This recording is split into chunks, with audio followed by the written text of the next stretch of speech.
Morning.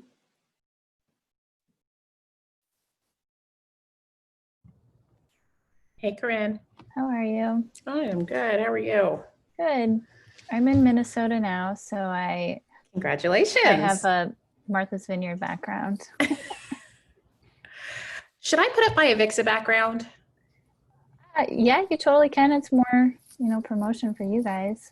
And I'm sorry, I could not. Is it so? Is the E? It's an acute E, so it's Joe A. Like Just Joey. just Joey. Okay. Yeah, super My easy. daughter's name is Ocean, with the dash. Ah. But it's supposed to be Ocean, and but no one can get it right, so we call her Ocean. Let's see. There we go. We'll use that one.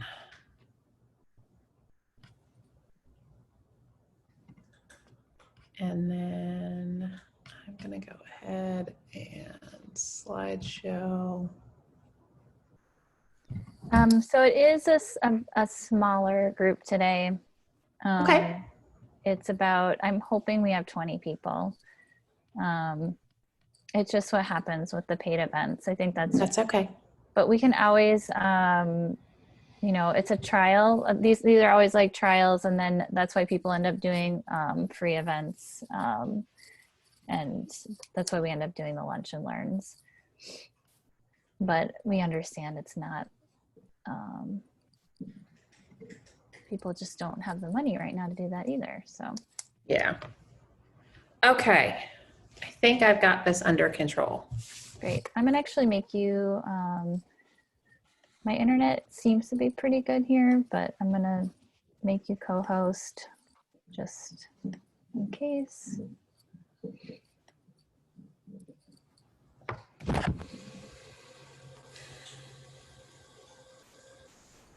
So can you explain to me, what is your relationship with Gensler and these guys? Like, how do you guys work together, I guess? So I guess the long story longer is Joel and his team I've actually known for a number of years through my previous work. I used to work at an LED manufacturer, and we did quite a bit of work with Second Story and with Gensler in the design process, although I don't know Art Gensler, Stephen, personally.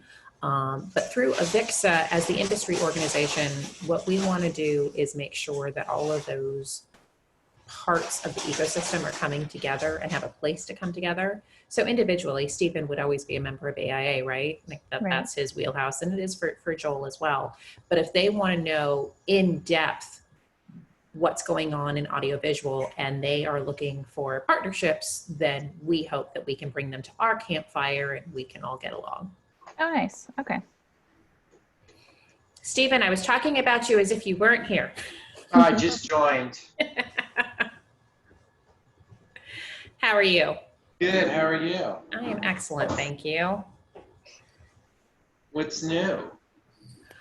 I am actually prepared for today. I even have my script, which is so not like me, but I wanted to be on it and ready. So the makeup is on, the hair is brushed, and the script is here. Wow. Ready for a great day. I even put on shorts. Hey.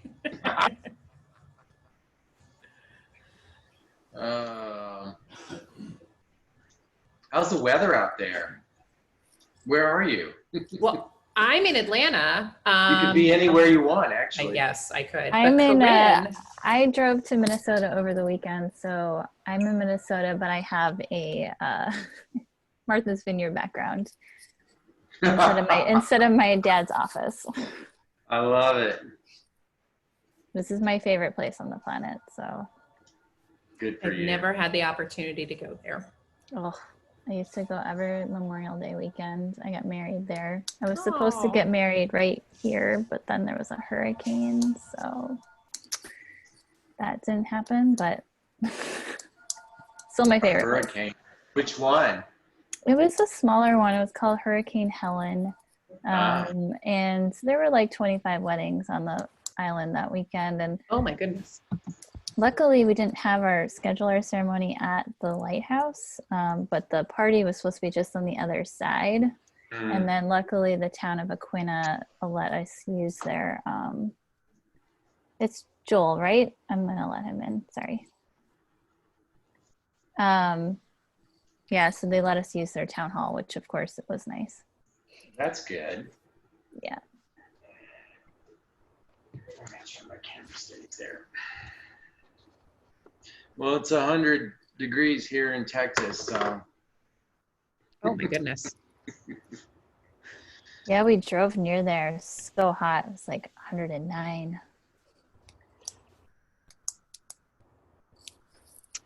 So, Corinne, just to make sure that I've got this straight now that we've got Joel and Stephen here, and I know Allison is on. I think she's just staying muted to make sure that I don't drop the ball completely. But are you going to give an introduction, or am I doing everything? I'll just give a quick introduction to go over the house rules. That's it. I think there's a few people getting credit for this event, so that's all I need to run through that, and then I'll say Q&A at the end, and then I can with the Q&A. Do you want me to help moderate that, or do you want to just do it all? I think I should be able to do it. The only thing I don't see where the chat is because I have everything. Let me pull this down. Yeah, for a so second. the chat, I would open that up. Yeah. It's at the bottom. If you can click that and have it on the side. So that might be tricky to, at least I've had a hard time when you're doing the presentation plus managing the chat. There we go. Okay, now I've got it open. So let me go ahead and share my screen again. So just try not to click back and forth because sometimes it might have you go out of that. Yeah. I may need your help because I'm not seeing it. Now, if something pops in, I may see it. Okay. Yeah, I don't mind. I do it for all of ours. So basically I would say, oh, we have a question from Bob. Bob, do you want to say your question to the group just to make it more interactive? Okay. And then we tell people to raise their hands too. So I keep the participant and chat open the whole time. Give me 1 second. Let me quit that. Okay, let's try that again. Hopefully nothing will go off now. Trying to keep that from doing its thing. Am I still sharing my screen, guys? Yep. Okay, perfect. Let me put this back in play from start. Okay, there we go. So the only thing we're going to see are the actual slides that everyone's seeing, right? Mm-hmm. Perfect. And then you can always adjust your view. So I have it in speaker view because that's how we record it. Otherwise, it won't show the presentation in the recording. But if you want to adjust your screen, if you want to see more people, go to the view options at the top and click on side by side, and then drag over the gray bar and click on gallery view, and you should be able to see people plus the presentation. Okay. And if I am not moving quick enough through to the slides, just say, hey, Joey, on the next slide, and I will move us along.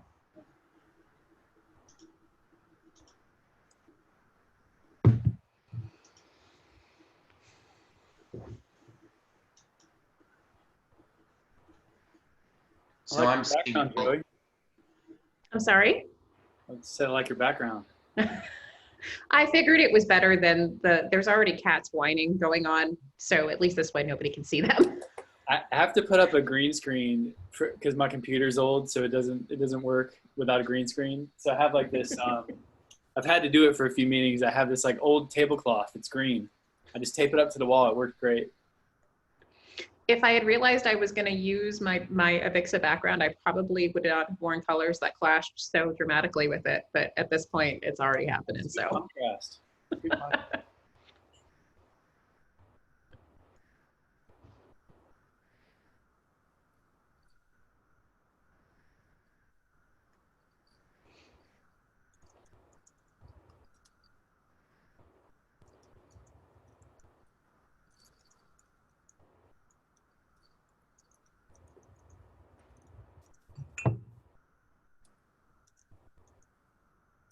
Joey, how long do you want us to spend on the introductions and the two projects that are up front for each of Stephen and I?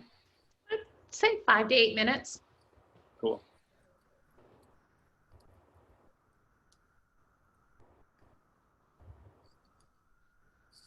I will be back in just 1 second. Hold on. Okay. Sounds great. So Stephen, are you in the Austin office? No, I'm in the Dallas office. Okay. Yeah. Do you work much with David Kaufman? Yeah, I learned. You mean David Kramer? I'm sorry. Yeah, Kramer. Yep. Sorry. Yeah, David. We do. We actually do a lot, and he's involved with the AT&T World Headquarters stuff that we're doing now here, and we have also with they're involved with the American Airlines headquarters work that we're doing out there too. So nice guy. Yeah, he's great. Yeah, he's a great guy. Yeah.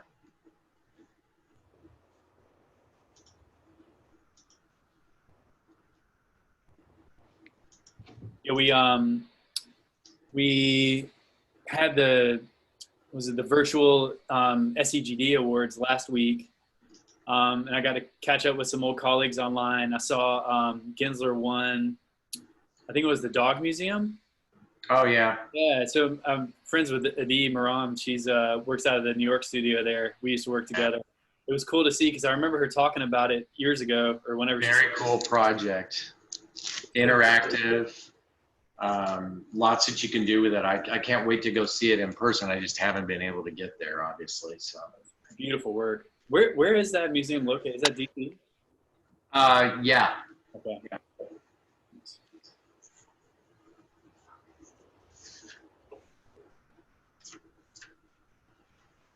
So Corinne was telling me that we have a somewhat small audience today, but a good audience because this is, of course, a paid opportunity for them.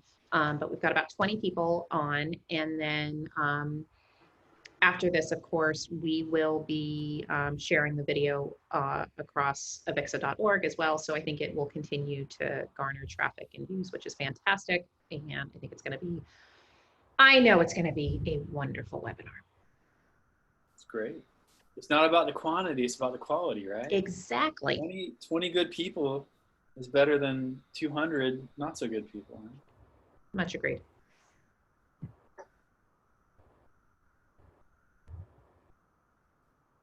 I just like this as an excuse to not wear a t-shirt.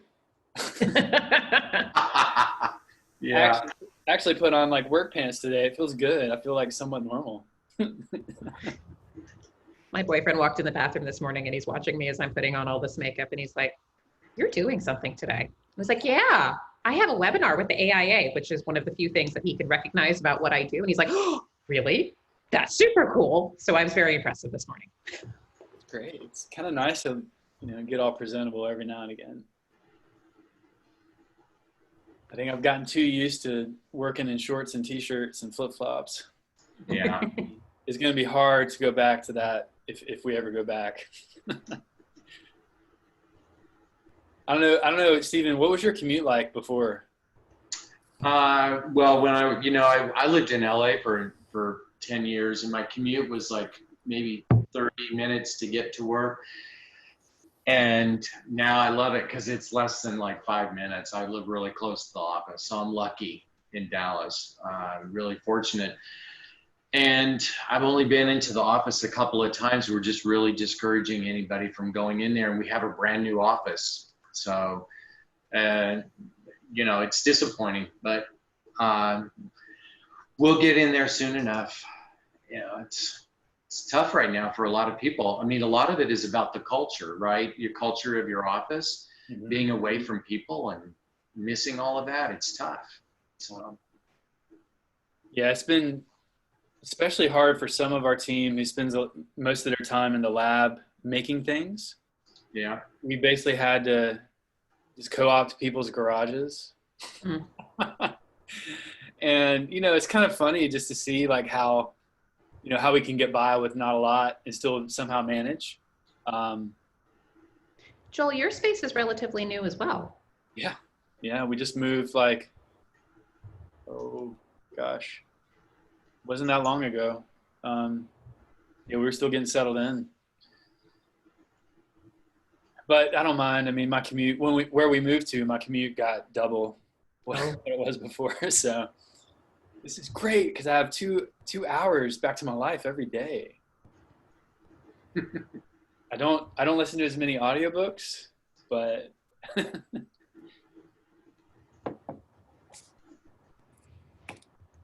Oh, think of all the miles we're not putting on cars and traveling on buses or planes. It's crazy.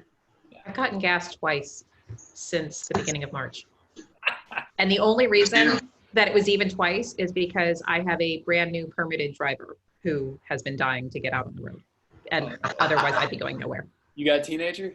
I have two, actually. I have a 19-year-old who's home from college, and I have a 15-year-old. Oh my goodness. Oh man. That's about to happen for me next year. It's happening. Mm-hmm. You're gonna have teenagers? I can't believe my older one's turning 10. I'm like, no. How many do you have, Corinne? I have two. They're at that they've been at that perfect age, so they're 7 and 9. That's great. And No kids. No kids. Lucky you. We're all going crazy. Older than yours. I got LA 9. just. You have 9 and 12. Yeah. Oh yeah. You just inched into the no fun zone. No, my kids are great, but we just got announced that we're not going back to school in the fall, and they said in the fall. So I was like, "Do you mean like never? Like not at all?" So We're looking into hardcore tutoring. Are you? I know. I mean, there's like this school that they can attend that's outside. That's like kind of like a homeschooling school. But then I'm worried that they'll lose all of their magnet points. Anyway, that's a whole other webinar. That is a whole other webinar. I'm actually doing that one tomorrow. So I'm gonna start. I'll start. Are you? Yes, Nice. actually. I'll start letting people in like a minute. Okay. Okay. Just back on speaker view, and then we'll start. I usually there's not that many people in the waiting room, so I'll wait until we at least have like 10 more people on the call. I don't know where Sounds everyone is. It's 12 o'clock.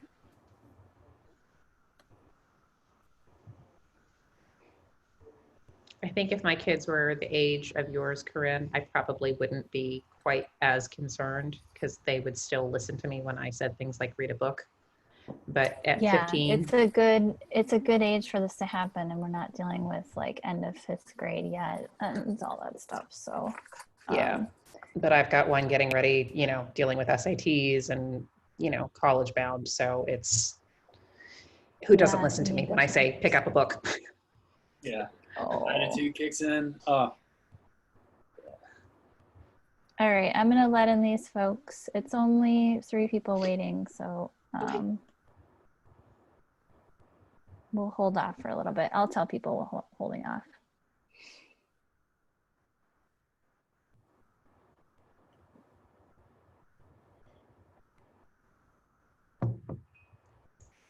Joey, do you still catch up with Dan and Arch and all those people?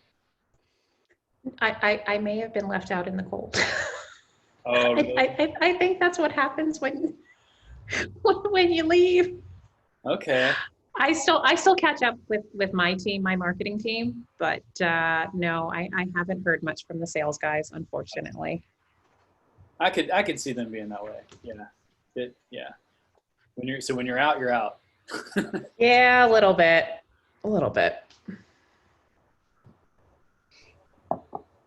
Welcome everyone. Thanks for joining us. We're just going to wait for a few more minutes until a few more people get on this call.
Okay, it looks like we have a good group here now. Thanks so much for waiting, everybody. Thank you for joining us for the latest on AV tech with AVIXA. So today, for AIA meetings, what we like to do is we encourage all of you to actually enable your video. We would like to see you in your homes. And we would also prefer if you guys stay unmuted through the entire presentation. And then at the end, we will be having a Q&A at the end where you will be able to unmute yourself when we call upon you for a question. Also, if you are getting credit for this event, or we actually prefer if you change your Zoom name to your full name, that is how I am taking attendance for this event today. And like I said, we'll be taking questions at the end of this presentation. So hold those thoughts to the end and we'll be calling upon you. You can either put your question in the chat box or you can use the raised hand feature in the participant box. Okay, and now I'd like to hand it off to Joey from AVIXA. Thanks so much for being here. Thank you so much, Corinne. I want to thank, oh, we're already scooching too far forward there. Let's see, there we go. I wanted to thank everybody for taking the time to join us today for our roundtable discussion, Upgrading Your Architectural Toolkit with the latest in AV. My name is Joey Lloyd, and I am the Senior Director of Communications at AVIXA, and I am joined today by Stephen Upchurch, Managing Director of Gensler, as well as Joel Krieger, the Chief Creative Officer at Second Story. With so many sophisticated materials available today, as well as what seems like the daily emergence of new technologies, at least it does for me, I'm excited to be able to bring together these top names and firms that are going to help us define immersive spaces and brand definition. You can get social with us, and I hope you do. You can find me at Joe Lloyd on Twitter or at AVIXA. Join in the conversation. We have a great social media team, and we would love to engage with you. As the Audiovisual Integrated Experience Association, professional society for AV, and just like our friends at the AIA, we share a member-first mission. So we also do provide educational credits for our members as well as system standards. And we look forward to working with each and every one of you to influence what the technology buyers are doing and bringing each and every aspect of the project to the table from the beginning. No going through to the manufacturer first and then bringing in your designer. We want to all come through together so we can create exceptional experiences that lead to magnificent outcomes. You might also know AVIXA from our trade shows, having held the largest pro AV show in the world in Amsterdam for many years in 2021. Hopefully, we will be heading over to the Fiera in beautiful Barcelona, Spain. And we'll be spending June of 21 in Orlando for next year's InfoComm show, two of our largest shows. And InfoComm is the largest AV show in North America, which alternates between Las Vegas and Orlando. If you are interested in InfoComm, you can find InfoComm Connected, which was our first try at a virtual show that we just pulled off. And all of the on-demand content is still available through August 21st if you guys want to log in and check that out. So today we are gathering experts from the fields of architecture and technology to discuss the latest in AV, key emerging trends, as well as the best practices for effective collaboration. And with that, I am going to pass this over to Stephen. If you would like to go ahead and introduce yourself and tell us all about Gensler. Sure. Good morning, everyone, or good afternoon, depending on where you are. It's afternoon where I am. I'm Stephen Upchurch, and I'm co-managing director of Gensler's Dallas office. I'm also involved with their lifestyle and hospitality practice areas as a leader in hospitality. So I've been involved with a number of projects around the world. And today, we're going to talk about how we integrate digital experiences into a number of our projects. So thank you for joining us today. And I think that there's a lot, that Joey explained about, partnerships, developing partnerships at the beginning of projects, which is extremely important. And that's something that we do on all of our projects. I've worked on a number of projects around the world, in Los Angeles, the Waldorf Astoria, Beverly Hills. I've worked on the Grand Hyatt Incheon Airport, And we're working on the Queen Mary in Long Beach, which is part of that large entertainment district that we're now in entitlements for. You'll see several projects that we're going to talk about today that cross over among different practice areas, but one common theme, I think, is what we're doing with digital experiences and the DXD practice that we launched just a couple of years ago. Great. And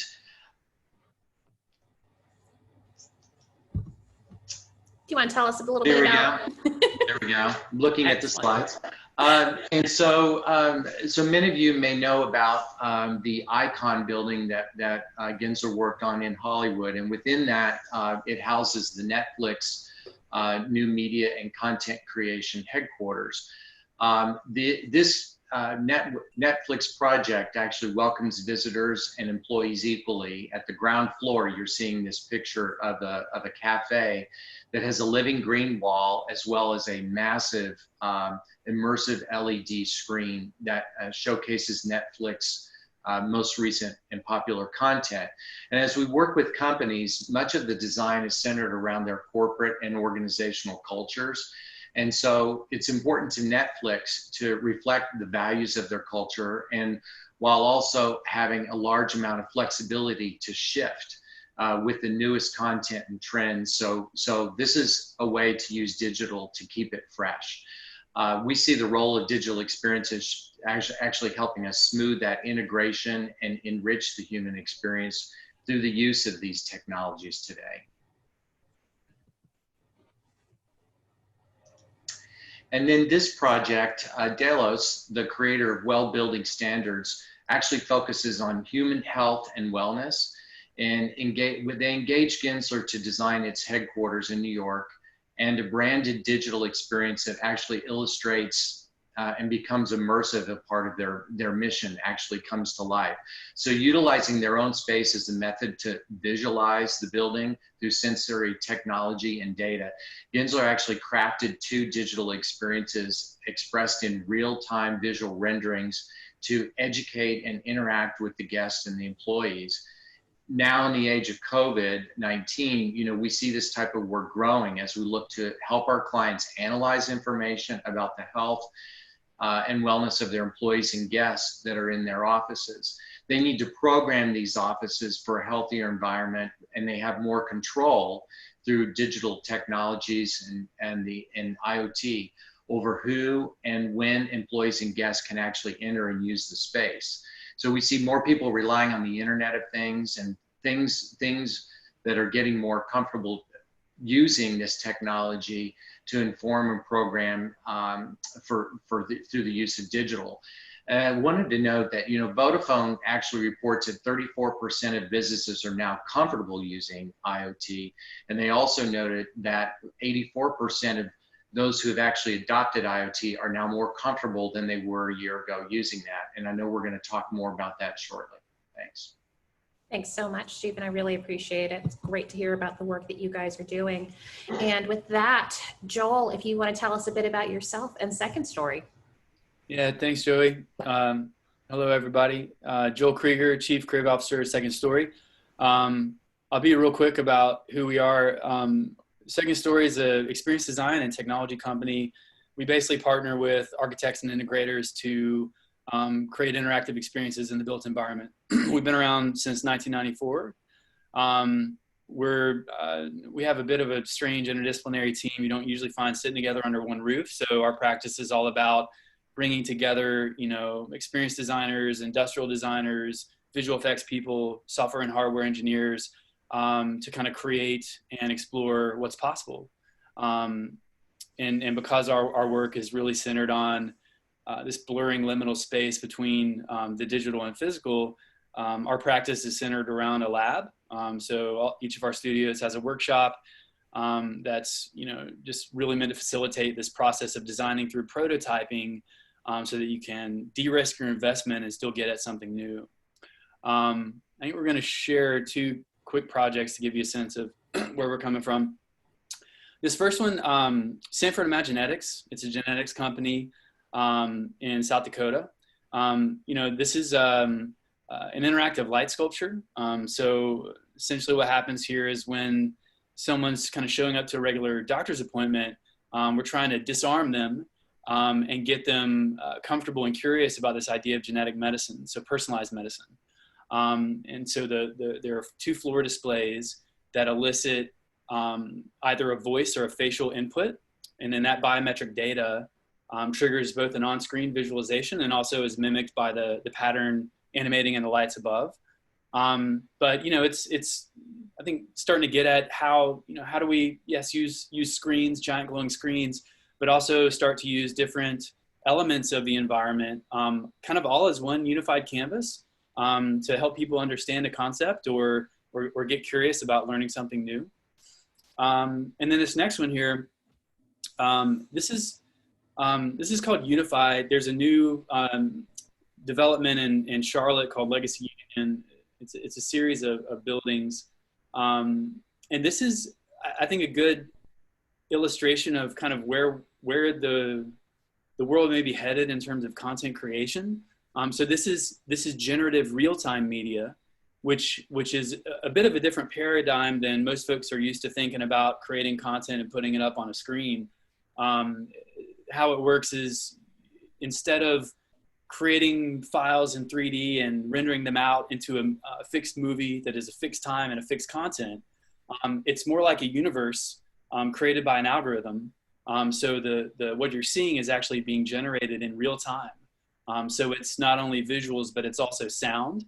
So I think this was, at the time, and who can keep up with this anymore? At the time, it was the world's largest native indoor 4K screen. I'm sure that record has been topped to this point. But I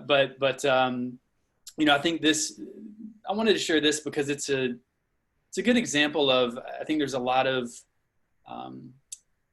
intent with our clients to want to communicate and put messaging out there. And that is, in fact, our de facto mode, which is like, let's advertise to people. But what's the value of setting the emotional tone for a building or turning a place into a landmark by how you integrate digital experiences and content? Awesome. Thank you so much, Joel. That's one of my favorite projects. Love to talk about it. Love to see it. All right. So as Corinne mentioned, we are going to hold our questions till the end. So we have come up with a few topics, and we are going to kick off with technology and design. So with that said, we've seen, as Joel just mentioned, and Stephen as well, that we've seen environments that have just been overwrought with technology and the experience. So I want to ask the question, is it time for a digital intervention on behalf of our clients? And Stephen, if you want to go ahead and kick us off by telling us a bit about how we can ensure that technology is a complement and not necessarily a competition. Oh, you're muted. Unmute myself first. Thanks, Joey. Well, I think, and this is a good project to cite, this is the Gensler Cadillac Experience Center in Shanghai. And to answer the question, why should we ask, why would digital change the level of experience, or why is it important to integrate digital into your design? We see it as a way of transforming a space completely, or it could be that you want to reinforce a branded experience or just complement or enhance the architecture and interiors of the space. And, for many, as they're looking at the design of digital and how to integrate it into the space, they may be trying to calm someone down. I mean, the Unify example, that Joel just cited is a good example of that. Or to get somebody excited about something, which is a different example, which is Cadillac. And you can't see it here, but the Cadillac building on the architecture on the outside actually reflects their attitude and their passion for technology and the achievements that they're making in the automotive industry. At the same time, the experience that we've created inside was really driven by the client's request and our ability to demonstrate and understand today's Chinese culture and their drive and their expectation to have high tech in the environment incorporated into the interiors. So in this case, the Experience Center is actually organized around Chinese principles of space. And as occupants actually pass through a series of thresholds or spaces, they actually are granted permissions, and they move from public spaces in the building, which is 3 stories, I'll explain, up to more exclusive and secure areas of the building. So we're actually using these experiences as platforms to transform you from one level into another. And in this case, the technology was actually developed to complement the architecture rather than to compete with it. And the use of full height digital screens, strategic placed lighting, reflective mirrors and glass actually enhance the experience as you move from space to space. And if you're going to integrate digital technology into the architecture, you must fully understand and integrate the story that you're trying to tell, and the one that you want to have unfold as the experience, as the user experiences the space. So, you know, does the entire architecture is it creating a statement for a reason? I mean, I think to sum it up, this project expresses sort of the world within Cadillac, and our design translates this into a thematic 3-level visitor journey from hospitality in more public spaces on the ground floor to more education on the second and private exclusive areas on the third. So as you send up the building, you're actually using digital experiences to reinforce a brand narrative that becomes deeper and embedded not only in the architecture and design, but in the digital experiences that you're having to see. So. Thank you, Stephen. Joel, what do you think? Is an intervention necessary? Yeah, so I think it just depends on how we define like what is digital. So, you know, folks that spend a lot of time with me know I tend to, I question a lot why there's this kind of exclusive focus on screens when that's a great tool in the toolkit, but there are others as well. And so, you know, there is this kind of, you know, there's this spectrum where I feel like a lot of design has explored things that are closer to like Times Square. But then there's this other end of the spectrum that's more subtle and nuanced. And I would love to see more exploration on that end. And this is not something that this project right here, not something I was a part of, but it is my favorite example of a tasteful integration of tech and architecture. So this is the Kunstmuseum Basel. It's the Light Freeze is what it's called. So it's a collaboration between an architect firm, Kreisegantepin, and a company, what I guess is similar to Second Story, which is iArt. And basically how this works is there are 2 existing technologies, not new cutting edge stuff that's time tested, LEDs and masonry. And they figured out a way through collaboration to prototype a way to kind of fit these LEDs into these shafts within the grooves of the stonework of the facade. And it's the way that the light casts shadows on the stones can create moving text and moving imagery. And so, you know, it's great to see because it doesn't overpower the environment. And I think that as more digital spills over into the built environment, we're going to start to have a lot of conversations around like, what's appropriate, you know, like you can close your phone or your laptop when the noise gets to be too much, but when it's everywhere, you know, what does that mean for like public health? And so I just love this as a beacon example of, you know, it's allowing the building to come alive and to speak, but it's not doing it in an overbearing way. It's subtle and it's easy to ignore if you don't want to look. But I think that, you know, when it comes to these, you know, how do you complement versus compete? I mean, to me, it's about how do you get that collaboration going up front with the right people to explore the array of solutions that you could deploy, and that's a big part of finding the right balance. Thank you for that. Sticking on this same topic, we keep brushing up against that word collaboration. So Joel, I was hoping that when we think about the collaboration model between our clients, architecture firms, AV integrators, design firms, and content creators, so that's everybody across the ecosystem, how can we adjust the process and the methodology to afford for more experimentation and more prototyping? Yeah, so I think it's really upon us to refactor how this process, which is usually kind of a waterfall process, unfolds. And a lot of it is helping our clients to understand, there are different ways you can put a project together. There are different processes you can follow, and they all have different outcomes.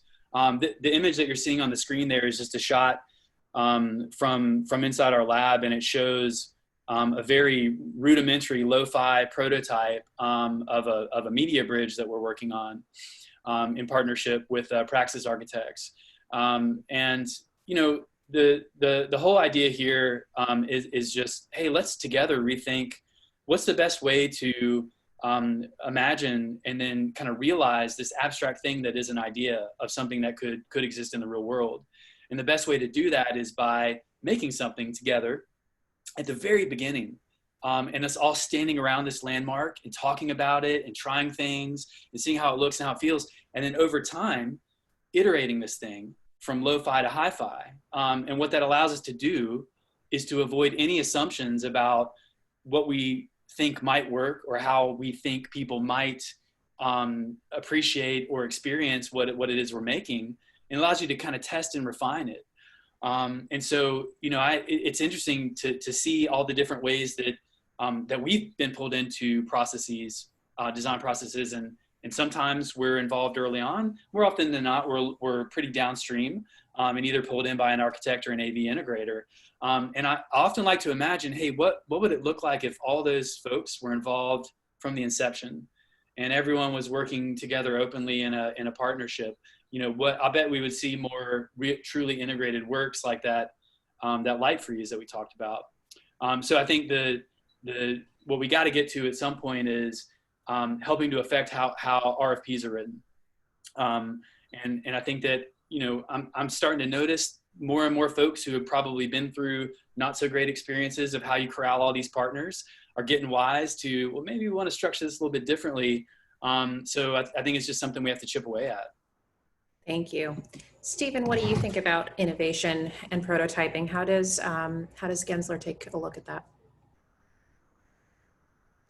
So yeah, it's an interesting question, and I think more importantly, it's just is everybody at the table? And I think that needs to be there. And with this particular project with AT&T at their world headquarters and their campus, their 4-block campus in downtown Dallas, with any client where you want to create the most unique experiences, I think it's important that everyone on the collaborative team leaves their egos at the door, and that they share a great understanding and synergy and appreciation for all the necessary talent, equipment, and programs, the science behind all this, and the factors that are involved to create a successful project together.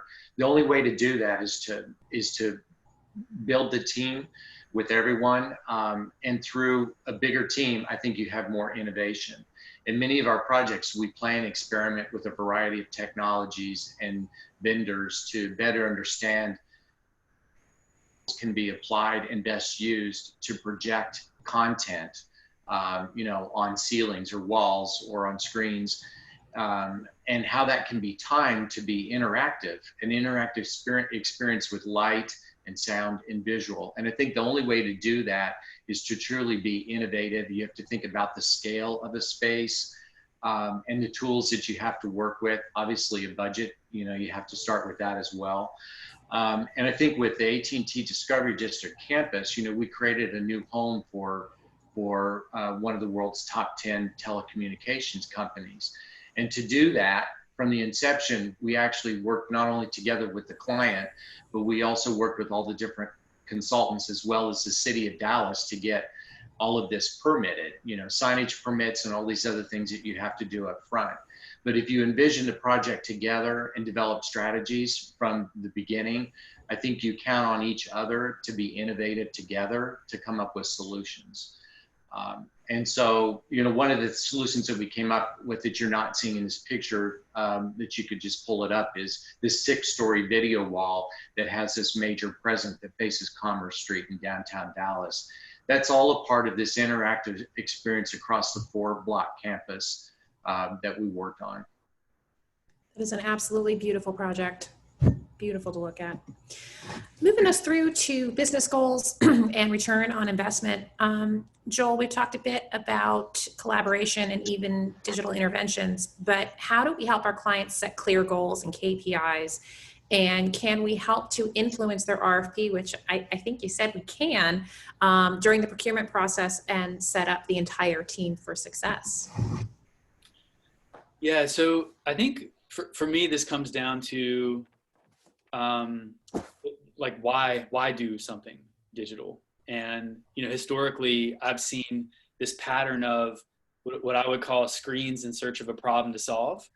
And so you'll look at works in progress, and you'll kind of like, well, why is there like a giant glowing rectangle here? Like, what's it going to do?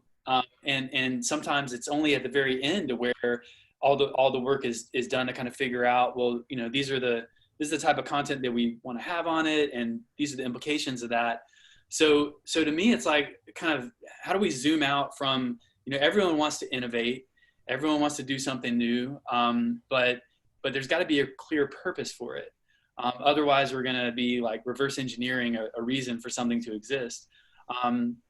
So I think one way to get at that is I think Stephen was getting at a lot of these points. It's like workshopping with partners and clients at the beginning, because they may not know what they don't know, and it's really upon us as a partnership to figure out, how do we get folks to start thinking about some of these challenges that we're going to have to design for early on, and how do we help them think about like key performance indicators, or what's the return on experience.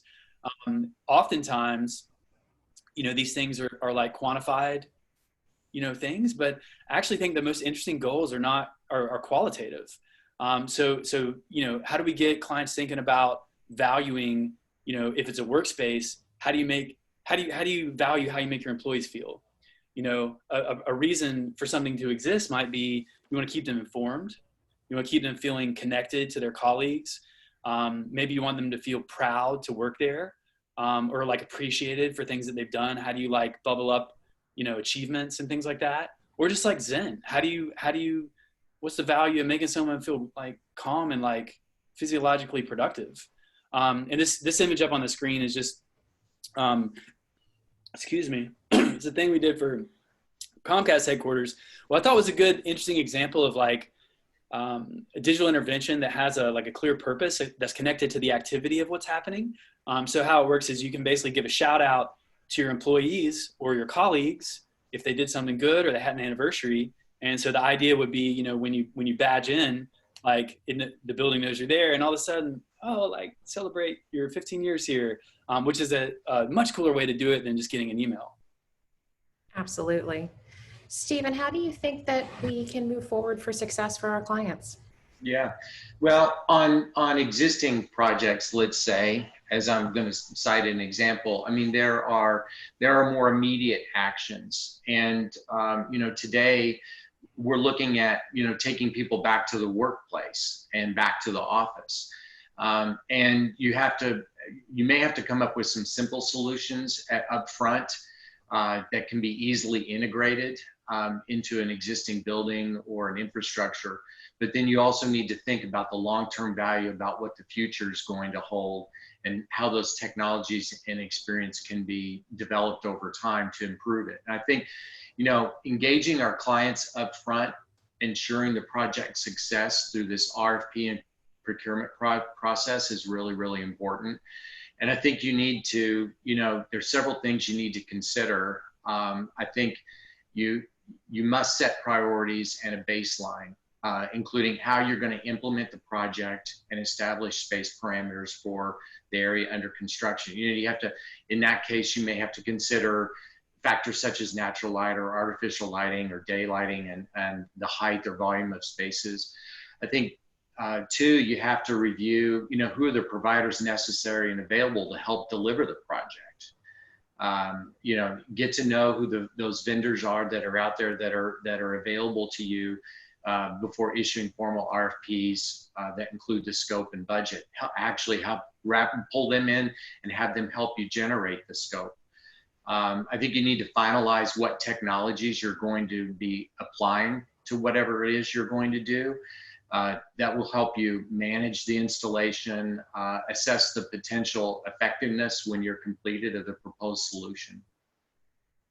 Thank you for that. Yeah. So I think, Stephen, both of you actually have shown us some amazing brand experiences, but Stephen, we'll start with you. How can digital experiences reinforce a company's brand and culture? Where do you see the biggest demands for your type of work? Yeah, so I think, right now, we're so engaged with all of our devices, and a lot of our client, we may be walking down the street, or you may be at work, and you're always attached to a device, and I think brands are competing with each other, either on the device or at a number of different levels. I mean, and since this is the Ferrari store at Regent Street in London.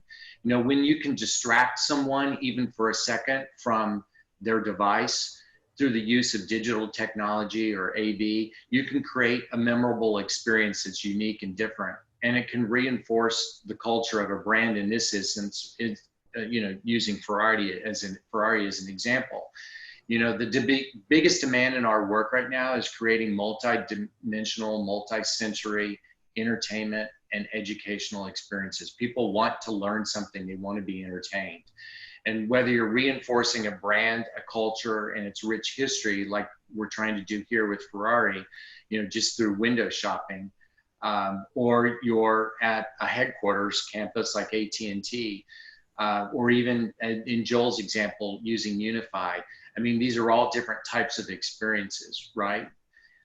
Here we actually developed 2 different displays that organically represent the Ferrari experience. One that activates the mind, exhibiting technological prowess, modern innovation, and the other expressing sort of the physical and emotional experience of driving a Ferrari. So it's like the beat of a heart. And so these are things that we have done to work with a certain brand that helps be innovative and pull you out of your day-to-day and get you excited about something. So just a physical intervention using digital technology to do it. So. I love that. I love that wording, physical intervention. It's fantastic. Joel, what do you think? How can these digital experiences really reinforce the brand and the culture? Yeah, well, Stephen, I got to ask you, does that heart beat? Because that was awesome. Yeah. It's like the digital heart beating, right? And then the other is the brain and what happens to the brain when you're, what you might experience driving a Ferrari. So. But does the physical structure of it move, or is it just the digital? It's just a digital image that pulsates, one or the other. So it's just digital. Yeah. That's very cool. Yeah, I don't know. So in terms of demand, I mean, I think we're seeing a lot of companies interested in like finding different ways to tell their story environmentally. And this could be anything from some sort of interactive timeline to something more comprehensive like an experiential sales center. I think how I've interpreted this is we've kind of reached the era of like PowerPoints just don't cut it anymore. And there's something really amazing about, the way that the human brain responds to a story that is spread out spatially, and the way that you incrementally experience it. But in terms of the other part of the question was, I think, about brand and culture. I think I'd put another image. I don't think it made it, but I was going to talk about two. That's all right. 2 images. One is this one that we talked about before, which was Unify, and that to me gets at like the emotional side of things, which is a big check mark on, like a brand is really a feeling in a way. And so, we talked about how digital can be used to set the tone for a space, how you can kind of take it from being just a location to like a landmark, and this real ethereal vibe aspect of what these things can do that's really hard to measure.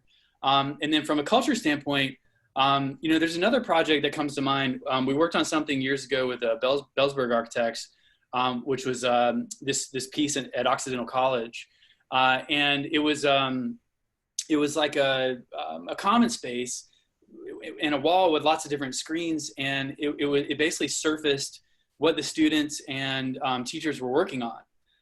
And so I really like that idea of, you know, how do you create these things that aren't just one way, where like you're just pushing advertising and images and messaging, and how do you create an invitation for the people that inhabit that building to become a part of what's seen on this digital intervention? And so how can this digital thing actually be in service of the purpose for this building? So if this place is meant to help people learn and connect with each other, like how does it do that? How can it cross-pollinate and connect the dots between research that, you know, professors working on over here and the students working on over here? And it just reinforces what this place is all about. So I really get excited about these more active opportunities where it's not just display messaging. It's like there really is an invitation to include the people that inhabit the space. Thank you. So we're about a quarter to the hour, and we definitely have more content, but with the great exclusive group that we have here, I thought I would open it up and see if we had questions and go from there. And if not, we can continue on to what's next and talk about some of the new technologies that are coming.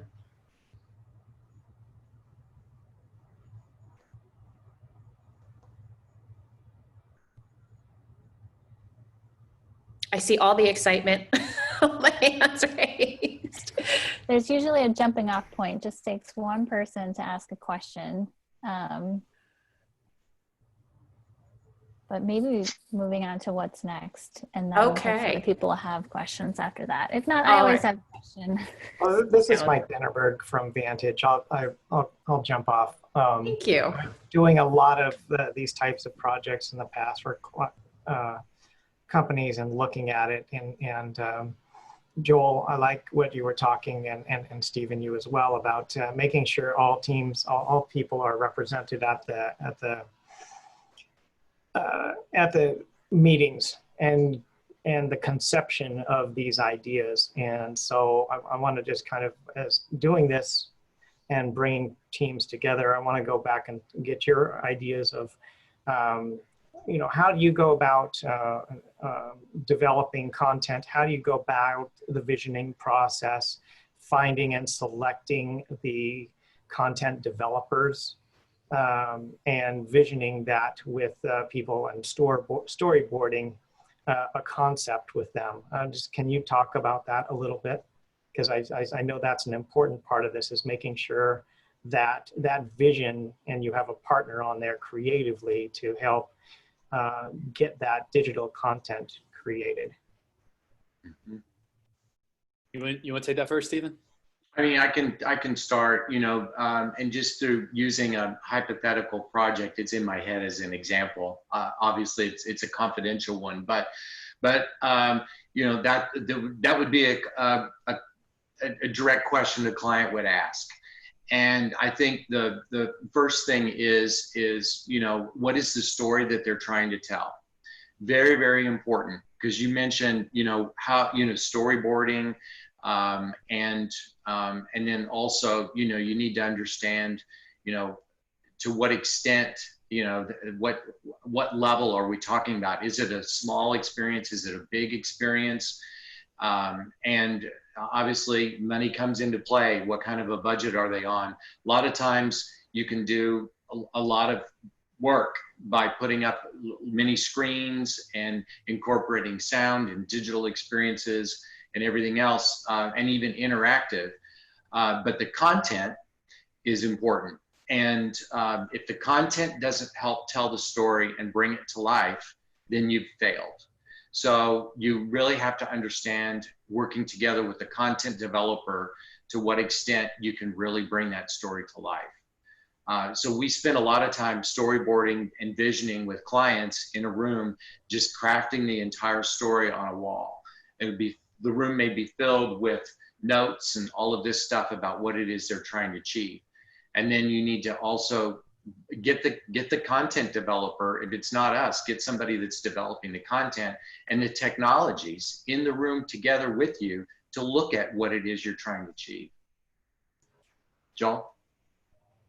Yeah, I think that's spot on. I think it's, you know, it's interesting too, because there's so many different types of companies, and all of them are, what the combinations are a bit different. So it's like if you know, if it's Gensler, well, they already have this component, you know, this digital and content component. But then there are a lot of other firms that don't have that in-house and are working with other folks. So I just think it's almost like just making sure that, you know, from the outset, in whatever combination you find it, that you have all those skills, and especially even the AV integrator sometimes isn't far enough upstream. But then I think the process is, you know, let's be informal and casual and invite the clients in as co-creators and designers, because I feel like sometimes it's easy to slip into this mindset of, you know, let's like go away and work on this thing and make it really beautiful and then show it and present it. And that kind of puts them on this, like, it kind of creates this us and them thing. But I think it's way more fun to think about, okay, like they're part of the design team, and let's just get comfortable showing them rough stuff. And let's like get comfortable just having conversations, just being humans, and being vulnerable and saying dumb things in front of people. And then, you know, you get to a more honest place, and you can kind of progress in what I feel like is a much more organic and healthy way than kind of this formal, you know, presentation modality that I just think we got to break out of. And one thing I'd like to add, Michael, that is a good question. One thing I want to add that, and Joel is right about everything that he just said. The other thing we need to realize is that technology is changing so fast. If you don't have all the right people in the room that are talking with you about the latest technology, by the time this thing gets done, if it's 6 months from now or a year, you're already going to be behind. So really important to have you know, forward-thinking people that really understand where technology is headed in the future, and not just have a client come in and say, I want to just repeat what this guy did down the street, or I loved your last project, let's do that again. Because by the time it gets built, it's probably the technology will change. It could be much more efficient. It could be much more exhilarating, what you have to deliver. So always be forward-thinking. Yeah, can I follow up on what Stephen was just saying? A lot of these projects can be many years out, and so you definitely have to anticipate for that. I'm sorry, my name is Scott Simpson. I'm actually an AV designer, AV consultant currently for PAE Consulting Engineers, but my background's in experiential, so I've done a lot with Downstream in Portland. I've done a lot of experiential projects, and I think it's key to get in early, the technology designers, the AV designers, because they know the MEP impacts as well, and that can be a major deterrent. One of the largest projects, one of the most painful projects, was a project for Boeing we did years ago, where there was 3 projectors blended in an but where we were going to put the projectors was the main HVAC duct line for that. And so there was a lot more, we had to actually design a unistrut structure that was decoupled, that spanned underneath the duct, and you know, the HVAC the modifications we had to do, the HVAC system were costly. There's a lot of impacts. So when you can bring these people in early, they can help you with foreseeing those issues. Oh, I agree, Scott. This is Mike again. We put a 3-story video wall up and a big column that stairs wrapped around, and getting the structural team in there and the cooling system that went in between there for, this was a few years back, so we were working off of not the older technology for video walls, not the nice LED stuff now, but I remember the structural and components of this and making it all come together. So, so thanks for Stephen and Joel. I wanted to kind of also kind of ask another question, because we've brought this to the client's attention too, is looking at the longevity of the project, talking to them and making sure they understand the operational costs. and maintenance and other things, agreements, and software licenses, and make sure they understand how that's going to project into the future. But one of the things we like to talk about, and I wanted to kind of get your feelings on as well and hear it from you guys on how you've done this, is on a project, you know, you've got content that's going in day one, and what happens with that content in day two? What happens to that content in 3, 5, you know, and longer, and to make sure that your investment is still relevant while the building is still going? Technology is going to last, and you need to go back and look at refreshing content so it just doesn't become stagnant. And how do you guys address that? Mm-hmm. Yeah. Go ahead, Joel. All right. You want to take it first? Sure. Yeah. So, I mean, I think there's like 2 ways to go about it. Well, 3. One is, you know, the clients, which this is not a likely outcome, by the way. They become a content producing company, and because there's this thing that they have to service, and you can't just outsource all of that. There's got to be someone dedicated internally. The other option is to create generative, which is why I'm liking that more and more. It's not right for every solution, but because it's always changing and being created on the fly, you don't have the same level of kind of keeping it fresh problems. And then the third is opening it up to the community. And if this thing is servicing stuff that's being created by the people who inhabit this place, and you can find a way to make it, you know, not to make it aesthetically pleasing, then that kind of solves it. I mean, the honest truth is a lot of these installations are going to have multiple modes. So it's just a case by case thing, but I think there are ways to work around it. It's just, it all goes back to just honest conversations up front about what's going to be right for the particular client. Yeah. No, I agree. You know, one of the things we're faced with, I mean, some of the projects that we're showing today is that, you know, the clients, if they're not a media company, you know, which are generating their own content, it could be a corporation or corporate headquarters that is not in media, and they need someone to generate content. I think, you know, they need to look at that in terms of, you know, the life cycle cost of not only the hardware and the equipment, but anything that could be added onto it later. There may be other experiences that could be added as a part of that to help it refresh. But over time, you're going to have to create new content, and that needs to be thought through.